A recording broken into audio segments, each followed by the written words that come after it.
in Counterstrike, which is still follow, about the RMRs. And that is that, in case you've missed it, essentially due to ESL being ESL, and we'll get into what I mean by that in a moment, basically we'll now be seeing the farcical reality of the regional major qualifiers for the major, the regional major ranking events, actually not being played in a regional capacity at all.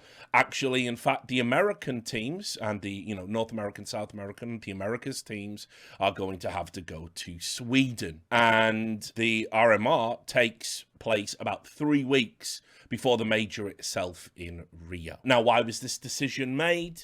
Well, let's start by getting it from the horse's mouth, so to speak. The Flying DJ is the Senior Vice President of Product at ESL.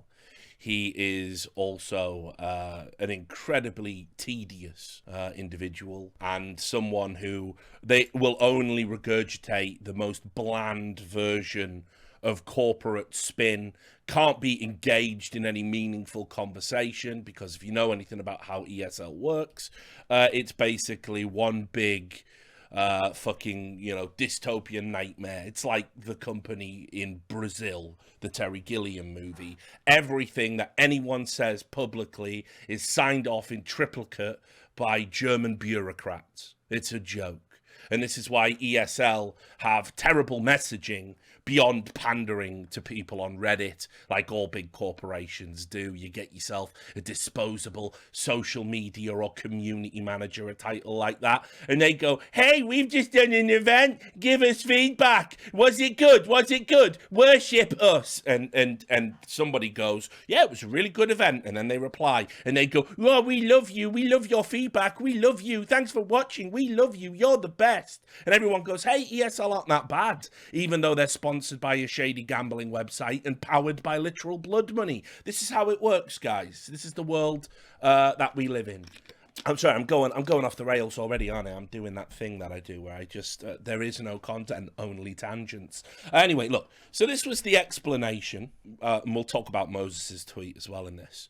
But they said we were going to host it in the US until a few weeks ago. But we had to move it when it became clear that due to current waiting times for visa appointments, many South American players would not get visas in time, so we had to resort to a location that would work on short notice. By work, they mean a place they can go to cheaply to run an event. Let's be under no illusion here. They could throw money at this problem and fix it, but they don't want to, despite being recently acquired for $1 billion. By the way, I'm told behind the scenes that money that they were talking about injecting into the company, it's yet to hit bank accounts. So like, I'm beating them up for not spending the money because theoretically it should be there. But the reality is they've been acquired, they've been purchased, but all of that early talk that we heard from their executives about how, we're going to do all these big things into space, we're going to spend all this money and Saudi Arabian dominance will happen. And everyone was like, yay, fucking esports became blood sports. I love it. Right? They actually don't have any of that money yet. It's not happening. So just keep that in mind, that they are full of shit across the board. They sold out for $1 billion, and they haven't even benefited from doing it except to survive, because that is the aspiration of everyone in esports, because it is a completely broken industry and we never cracked revenue streams, which is why we have to take every shady penny, no matter how shady, just to keep the lights on. The industry is garbage. Let's break down this statement, right? We had planned to host it in the US until a few weeks ago, but had to move it when it became clear that due to current waiting times for visa appointments, many South American players would not get a visa in time. Right, let me remind everybody about Intel Extreme Masters Dallas. It was an event that happened in June of this year. It started end of May, finished in June. And it's on the Intel Extreme Masters Tour. Intel spend $100 million on their esports products and initiatives. The jewel in the crown is the Intel Extreme Masters Tour that ESL run Carmack runs it. You remember him. Well, let me tell you, this event was a disgrace. It was, as I tweeted, the most scuffed event probably in esports history, bar one or two source events I went to, because we did have events that actually didn't finish and never finished. So yes, hyperbolically, I have been to more scuffed events. In terms of prestigious tier 1 events, it's the most scuffed in CSGO probably. It's up there with like the likes of the Shanghai Major and stuff like that. Let's look at why, and why I'm calling it a scuffed event. Here it is, the Intel Extreme Masters Dallas, and you get down to this bit at the bottom, right? And this is all of the notes and all of the little pointers that had to be talked about. So first of all, the Intel Extreme Masters in Dallas, in America, had so many problems with visas, 3 teams were unable to attend. Na'Vi, Heroic, and Entropic. They were unable to attend. The flying DJ said something like, oh, it was only Russian visas that had a problem, but Heroic weren't able to attend either. Now, keep in mind, ESL delayed announcing this for as long as possible because obviously they wanted to sell tickets and Na'Vi were a big draw. Just putting that out there. Spinks was talking privately about how he wasn't going to get a visa well before it was officially announced by anyone. And remember, all of these teams that attend these events are, apart from the ones they throw in there or come through qualifiers, these are the Louvre Agreement teams. They are ESL's business partners. So if you don't think it's shady that they essentially misrepresented what the event was going to be like, well, I'm sorry, I'm old-fashioned. I do. So fuck you, ESL, for that. So 3 whole teams had to pull out and be replaced. But it doesn't end there, does it? Because ENCE, as we've just talked about, couldn't bring Spinks. Don't know why. Don't know why the American government says Israel is our special friends and then would deny Israeli citizens that have done absolutely nothing wrong visas to enter the country. I don't know. I don't understand the American government. It's just a nightmare, isn't it? So ENCE had to use a stand-in. On top of that, NIP had to use a stand-in. They say there was some illness problems. That stand-in was, of course, their IGL. Hampus had to step down and CTR came in. Then you had one of the replacements, MIBR, had to play with their coach because of visa problems. So get this, ESL are so fucking ridiculous when it comes to running events in America, knowing what the US visa process is like right now, that they brought in a South American replacement for a team that couldn't attend, who then themselves couldn't in their entirety attend. Then on top of that, the Astralis coach, Trace, had an ESTA declined. And ESTA's not even a visa, it is a visa waiver. And I think it was because he'd been to Iran 10 years ago or something like that. I think that was the story. Basically, there was some 1.6 event that he attended. And, you know, the American government thinks if you've ever been to the Middle East, unless, of course, you're stealing people's oil and resources or guarding poppy fields, then that's fine. But if you've ever been to the Middle East, you must have been to a terrorist training camp. So, denied an ESTA, of course. Right? So that's 3 whole teams that couldn't attend, 3 teams that had to use stand-ins, and 1 coach that was declined because he went to Iran 10 years ago. What do we say about, what do we learn about that? Right? What can we take from the Dallas event? What's the big takeaway, guys? Could it be that in a post-pandemic world, getting a visa to compete at a sports event is absolutely fucked? And given the fact that the scene is already in massive shrinkage and decline, how about we just stop having CSGO events in America? That would be my takeaway. You can't guarantee everyone will attend. Now, just a few additional points to this, okay? First of all, this could be resolved, like everything else in America, if we had lobbyists. What are lobbyists, Mr. Lewis? Lobbyists are people that wear suits and know who to give brown envelopes full of money to in government. It would be bribery by any other name, but in American politics, it's called lobbying. And what you do is you go, hey, I'd love to have a meeting with you. Here's some money. Love to get some of your time. Here's my company. It can make jobs. We could build a factory in your state when you're running for office. And everyone goes, oh, yes, yes. I have seen the error of my ways, and isn't esports grand? We don't have lobbyists, you see. We never have. We pretend we have. We have people like Riot Games who say, we finally cracked it, and now everybody can have a P1 visa on demand, on tap. And it's all bullshit. It's all bullshit. The American government is the American government. It will do what it wants as often as it wants, and no one in the world, except maybe China, can even have a problem with it. You just have to deal with it. You're in their world. And so we don't have lobbyists. We should have got lobbyists, but we never did. And so we're stuck here pretending that esports is mainstream when it absolutely isn't, and no one can get the good visas, the P1s and the O1s. What is a P1 visa? I suppose it's relevant, isn't it, to this comment, in case you don't know. I won't assume you would.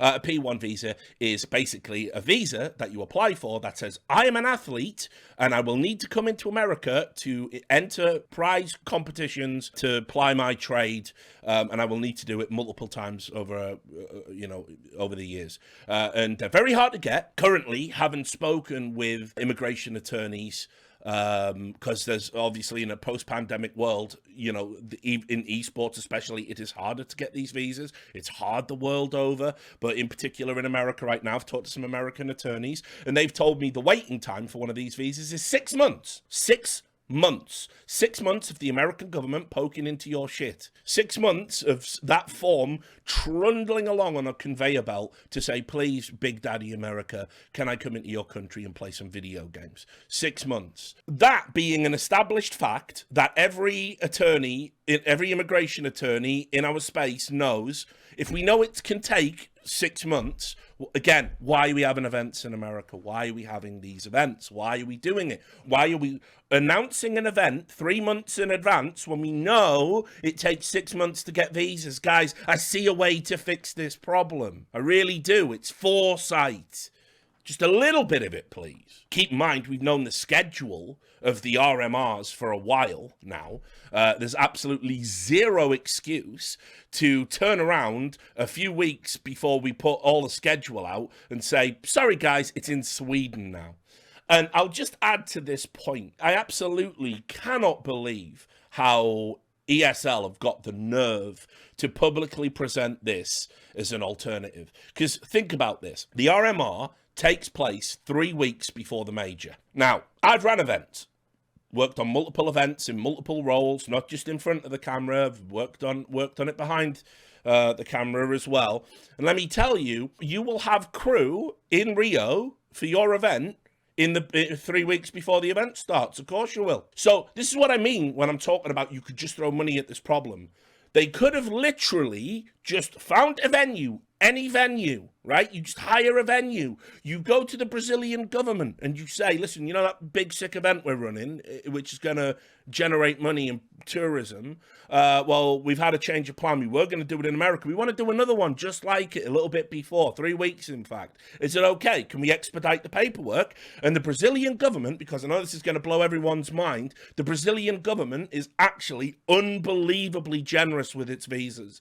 Let me explain. So to put it into context, if you're an esports athlete and you want to go compete in Brazil, if you're a sports competitor of any kind, chess, track and field, soccer or whatever, if you're from America, you get a waiver. There's a visa waiver, and you go to Brazil and it's a simple form like an ESTA, like all the waivers are. They're mass produced. You just fill them in. And for the purposes of competing in a sports event, you can fill in this waiver, go there and do that. It doesn't count as employment in Brazil unless you do it for more than 90 days out of a year. So getting esports people into Brazil would absolutely not be a problem whatsoever. You're running an event in 3 weeks in that country. Just hire a venue, pay the crew overtime, the ones who are already there, hire some additional people, fly some of your people. Do you know how many people are employed by ESL? It's like fucking hundreds.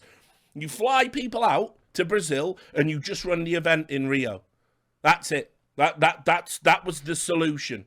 That was always the solution. There will be no trouble getting people into Rio. There will be no trouble getting people into Brazil. In general, it doesn't have to be Rio, but it makes the most sense. You could literally have the RMR in Brazil. It would massively benefit the South American players who, spoiler, by the way, the South American players are the ones that are going to qualify. And they're the ones that are going to make up the, overwhelming majority of the people that come through the region anyway. So why not cater to them?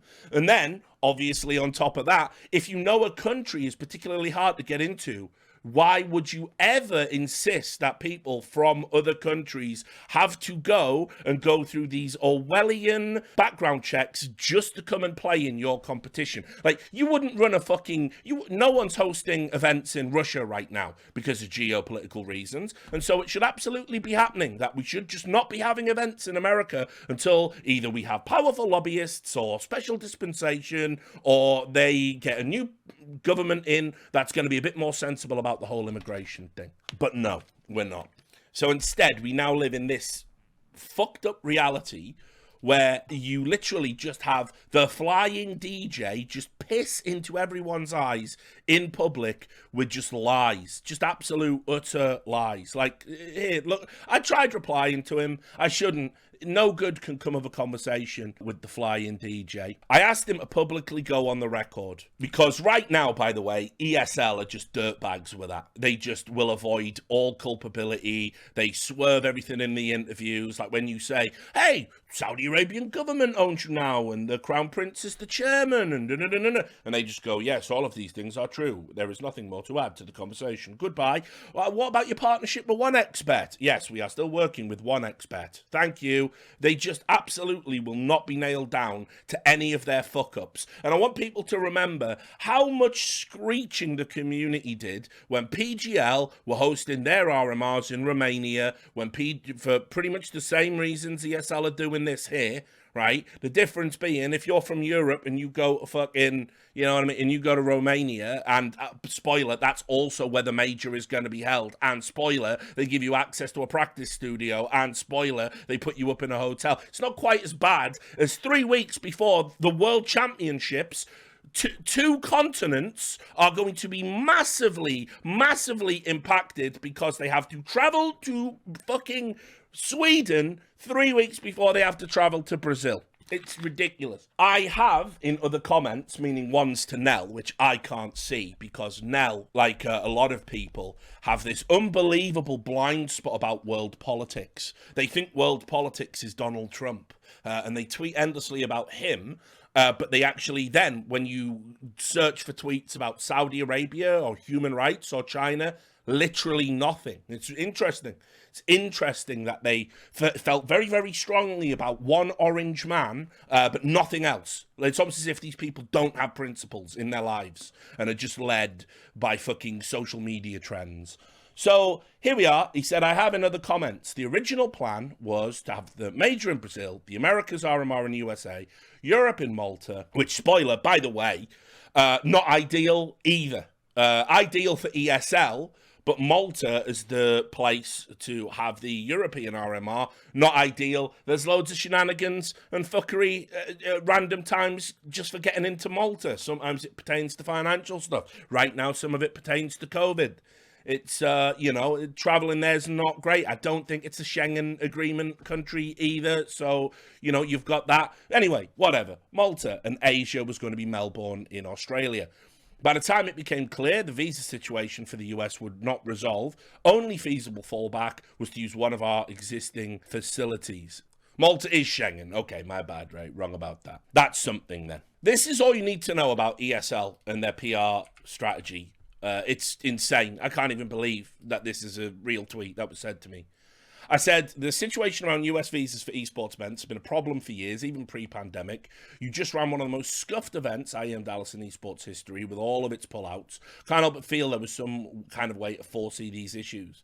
The teams who missed Dallas were due to Russian visas and COVID, none of them being from South America. 3 teams with full Brazilian lineups played the event. So, first of all, let's just lie through our fucking teeth. MIBR, the tweet's still up, guys. The tweet's still up. They had to use a stand-in. I don't know why You're telling me that there was full Brazilian lineups playing the event. And then he said, and well, we acted in time to avoid visa issues, but the lead time was not enough for a location in South Africa. Can anyone explain to me, if they acted in time to avoid visa issues, why the fuck were there visa issues? How? How's it possible? Oh, and I said South Africa instead of South America. Sorry, SA in my mind is South Africa. How? How are the visa issues? You did it in time. You're saying you did it in time. Why have you then had to move the event? These things do not pass. These things do not make any sense whatsoever. You're just publicly lying. You're publicly lying. You're lying about all of it. And needless to say, didn't reply to this one. Why were you forced to move your event to Sweden because of visa issues? They will never be held accountable. There's no one to hold them accountable. You just can't. You can write terrible things about ESL. Everyone just enables them. They just won't boycott their events. All the teams are all in bed with them, all signed the Louvre agreement to make money. None of the teams are going to say they're unhappy about this. You know, you'll notice, like, just fucking... You know, where's Team Liquid and Evil Geniuses talking about, you know, like, we're very disappointed with how you've treated the American region, ESL. None of it. No one cares. No one gives a fuck. It's just crazy. Now, I want to just also add as well, because I can't handle this guy at all. I just can't. He spends his day, the flying DJ, he spends his day tweeting about Trump, tweeting about climate change, and his check is signed by the Crown Prince of Saudi Arabia. I don't understand how you, like, live like that. Just to show you, look, because you won't believe how fucking psychopathic it is. These are all of his tweets about Trump.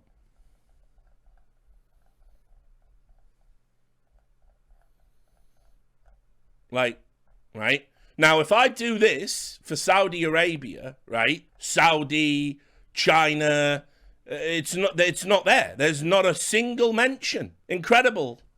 And then there was this gem, right? And it was obviously after the media lied about him saying, I grab women by the pussy, which isn't what he said. And so this classic, I guess now everyone will act really surprised that Trump would say such things about women. Who would have thought? You know who else doesn't really treat women like equals? Mr. Flying fucking DJ. I'll help you. It's on the bottom of your paycheck, you fucking disingenuous cunt. You fucking lying cunt. It's right there. It's right there. The numbers are above it. And then the fucking name of the people that don't treat women like it. Right there. You fucking pig. What a joke. An absolute fucking joke. And that's the guy, by the way, that's been handling ESL messaging and, like, you know, we couldn't have seen that America would have problems. How would they? Now here's 500 tweets bashing the president of America, which certainly is acceptable. These people are just fucking memes. Like, they're outrageous. Just ridiculous there. The overall reality about whether or not we should have had this event in the first place is just a joke. Like, I mean, Jason's obviously my homeboy, so that's fine. Right? He said, the fact that the American Armada doesn't take place in the Americas is insane. Agreed. How is a region so foundational to CS just entirely abandoned that we can't get a qualifier at the Valve-sponsored World Championship? And again, I totally agree with that. You know, the NA scene was foundational at the start of Counter-Strike, all the build-up from it and everything else. But he said, people always ask me how to fix NA, and I never have a good answer. Maybe do the bare minimum and return some of the basic events to the region. This is embarrassing. Well, that's the problem, Jason. You can't. You can't have the events in the country with the way things are right now with the pandemic. Let me put it in a way you can understand, because I obviously was recently in America. To go to America from the UK, I had to fill in an ESTA, right, which means I can't work while I'm out there. If I'm on an ESTA, it's just a tourist visa. It's a visa waiver program, right? If I wanted to do any form of paid work out there, I would have to get the appropriate visa. This includes for esports. There are no waivers. Loads of people, by the way, down the years get into America just on ESTAs by not disclosing that they are playing competitive video games for money while they're in the country. All of the LCS used to do it. Right, loads of the LCS used to do it when they used to bring players in to America from other countries. This was a well-established thing that was going on behind the scenes. People just turned a blind eye to it, and it was done improperly, and it could have created a ton of problems down the line if someone had been discovered and deemed to have done something inappropriate and cast out of the country. But anyway, on top of that, I had to get my proof of vaccination. That's a thing right now. You'll have seen it in the news. You know, Djokovic is obviously not allowed to play at the US Open because US politics is so mental right now that a competitive tennis player who doesn't have a vaccination can't get in to play in a tennis tournament that he's qualified for. But people that are coming into the country without proper paperwork, they don't need to have vaccinations or visas or paperwork or anything to be rehoused while they're waiting to be processed. It's madness. That you've got to hold a consistent line, right? But there is none. So anyway, I had to get my proof of vaccination printed out. I had to do a PCR test 24 hours before I flew. Just a mountain of fucking paperwork and inconvenience just to get waved into the country and then catch COVID within the first week of being there. Cheers. It's just their view about getting into the country. None of it makes any sense. So it's been like that for ages. There's no good reason anymore to run CS events in America other than trying to save the scene. Who gives a fuck? Like, that can't be on, tournament organizers or whatever. Listen, for the RMRs, for the World Championships, yes, absolutely. They should be in one of the countries where participants are from. That goes without saying. It's right there in the name, regional, right? But I'll add, in general, like fixing NA and bringing events back to NA, there is no point. Dallas was terrible. Crowd was barely there. People don't really care about getting up out of bed and going to watch CSGO events anymore in America. They'll go for other games. They'll go for other things. It's not a strong region for the game in terms of players, in terms of, even people playing matchmaking. So, you shouldn't be worried about saving America, like in CSGO terms. Anyway, the bottom line with this is that, like, they did do some sort of response. It looks to me internally like there may be a bit of a shuffle going on. I'm good friends with someone called Apollo. All you new school people won't know who he is, but Apollo was a former StarCraft player. He represented Dignitas. He's British. He's a StarCraft player turned caster, turned analyst, turned host, and now he works behind the scenes at ESL. He's a great guy, right? And it looks to me like they're giving him, because he's a director of product management, but it looks like rather than having Flying DJ pissing into your eyes, you are going to get Apollo being the official spokesperson now. He put this tweet longer out, and I won't click on tweet longer because sometimes it goes spoopy, but I'll read it to you. He said, "We and I take accountability for not meeting the expectations we are held to or should uphold ourselves. It's very simple. The Americas RMR should have taken place from either North or South America. I am not here to point towards excuses or add a deeper rationale behind a poor decision. We simply were too slow in taking the appropriate action, which led to the tournament taking place in a visa-neutral country." That right there is the one thing the Flying DJ couldn't bring himself to say. That, yes, it was ESL's fault. It's now ESL are on record because we've got a competent person who has a little bit of humility actually saying, yeah, it is on us. It was totally on them. It was always on them. It was always their fault. It's ESL's fault. ESL fucked up. And Valve, because I know you watch my shit, I hope you remember this next time you have a think about, well, ESL are old reliable when it comes to doling out majors. You've now got two excuses. They fucked up your RMRs, and they're just owned by unconscionable evil, Trust me, I know you're happy to do business with some evil people, but it doesn't have to be all the evil people all the time, does it? So, just a thought, right? Then he continued, at this point, we can't reverse this. For any teams wanting to arrive earlier, we are working on connecting them to or suggesting potential boot camp locations to optimize conditions ahead of the competition.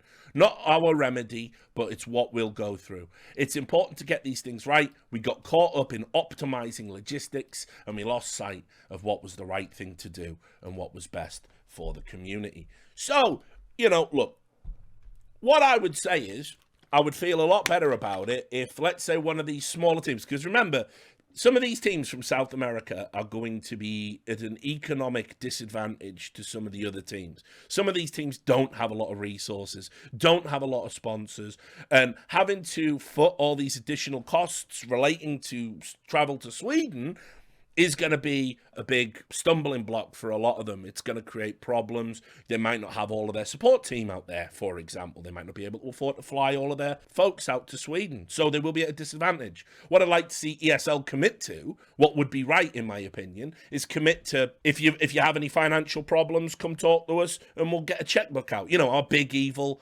checkbook, the one that's, caked in blood. We'll get that out for you. And then maybe, okay, it's still a pain in the balls to have to travel, to do a fucking transatlantic flight 3 weeks before the World Championships and back, but at least it's something. So, watch this space, because there's a way ESL can come out with a PR win. Sometimes companies fuck up terribly, and then they handle the fuck up so well, people think it's a W when it was an L, always an L. It should never have been happening. That's also an esports staple. Well, he did do the bad thing, but he said he was sorry in a really cool way, so I like them. Fuck me, you children. How about doing your job right in the first place? How about that? Anyway, that's what was going on there, and it pissed me off, and it's just so fucking sad to see our world championships in such disarray. This is meant to be the most prestigious event on the calendar. These are the qualifiers for that. And of course, ESL, the industry leader, self-anointed, have fucked it up, because why wouldn't they? He's the man to do the damage. Oh!